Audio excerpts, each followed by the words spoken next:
The haunting unsolved mystery of the Villisca Axe murders. This is a true story with many mysteries. If you're new here, don't forget to drop a like and subscribe to get more content like this. On June 10, 1912, the quaint town of Villisca, Iowa was the site of a gruesome murder that rocked this town of only 2,000 people to its core. Local businessman Josiah Moore and his wife Sarah Montgomery Moore had moved into their white frame house after their marriage in 1899. Their family had grown quickly, with 11-year-old Herman, 9-year-old Catherine, 7-year-old Boyd, and 5-year-old Paul.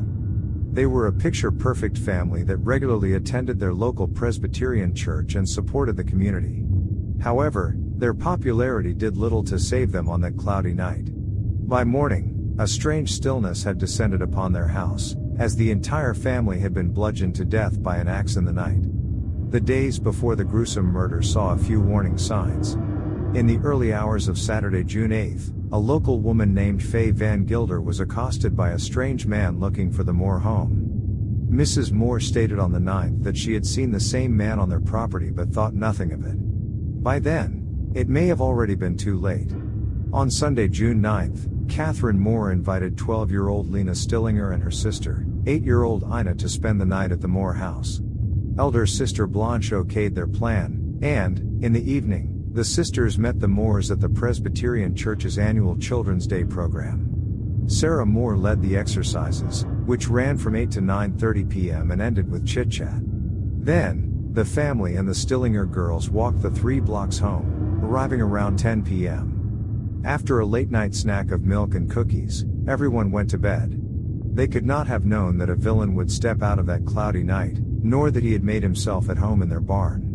Later investigations revealed a depression in hay bales just beside a knothole through which the criminal likely watched the house. Shortly after midnight, he picked up an axe from the coal shed and entered through the unlocked back door.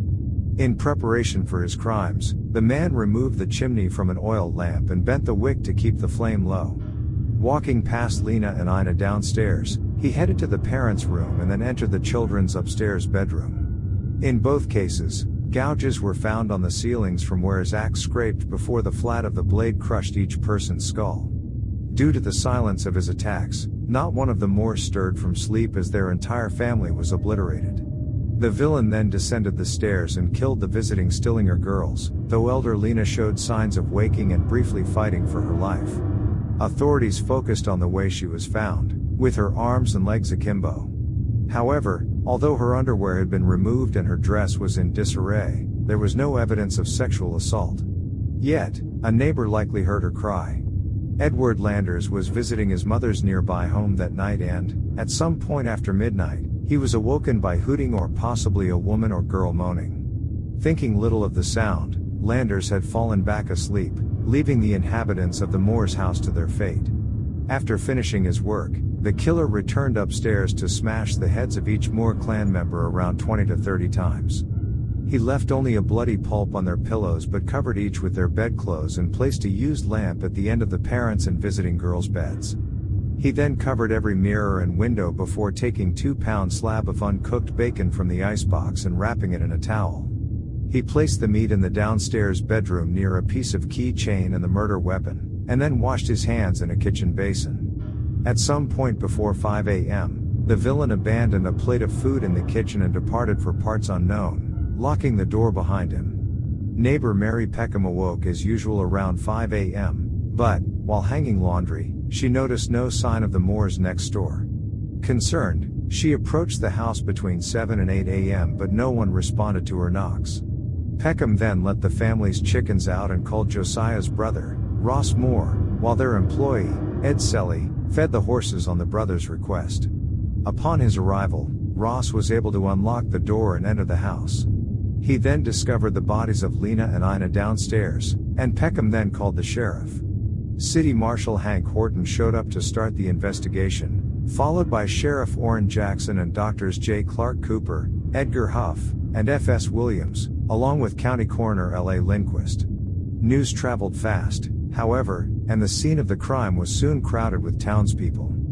Some even removed fragments of Josiah Moore's skull as a keepsake of the macabre crime. After hours of investigation, The bodies were removed around 10 p.m. and taken to a makeshift morgue in the local fire station. Although several suspects were considered, the evidence was far from conclusive and seemed to point to a stranger passing through town. Part of the problem was that around 30 trains departed from the Villisca train depot each day. In addition, bloodhounds and other common search methods produced no clues to the identity or whereabouts of the killer. Plus, after the murder, newspaper reporters and private detectives had flooded the small town of Villisca, and rumors abounded.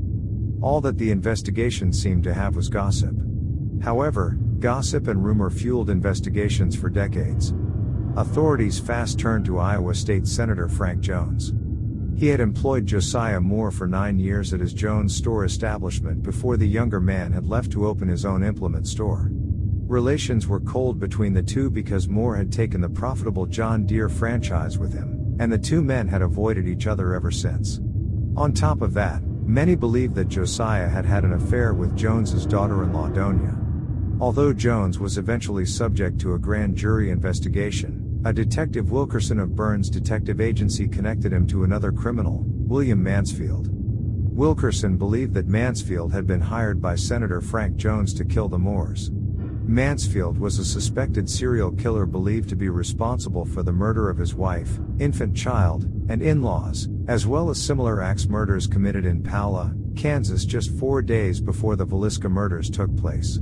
Each had involved an axe, covered mirrors, and lamps with the chimney removed.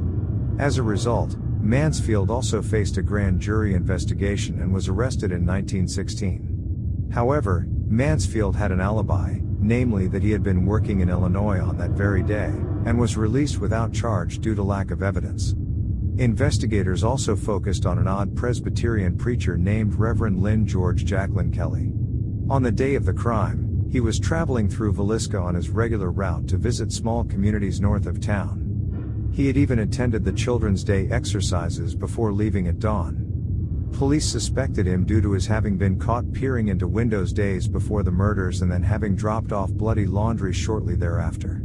In addition, he had apparently posed as a Scotland Yard detective to get a tour of the crime scene. Although Kelly confessed at one point, he recanted and claimed police brutality. The grand jury still indicted him, but the preacher was acquitted. The final suspect was Harry Lee Moore, who murdered his mother and maternal grandmother months after the events in Villisca. Federal officer M.V. McClockery connected this unrelated Moore to the family, along with 22 other cases in a string of bizarre murders in Illinois, Kansas, Missouri, and Colorado.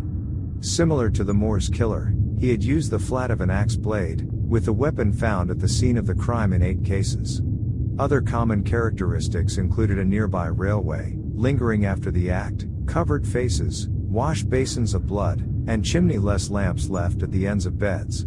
In the end, not even this final suspect was convicted of the crime. Unfortunately, gross mismanagement of the scene of the crime and related evidence made it impossible to come to a clear conclusion. Over a decade of investigations, grand jury hearing, and minor litigations did little to help.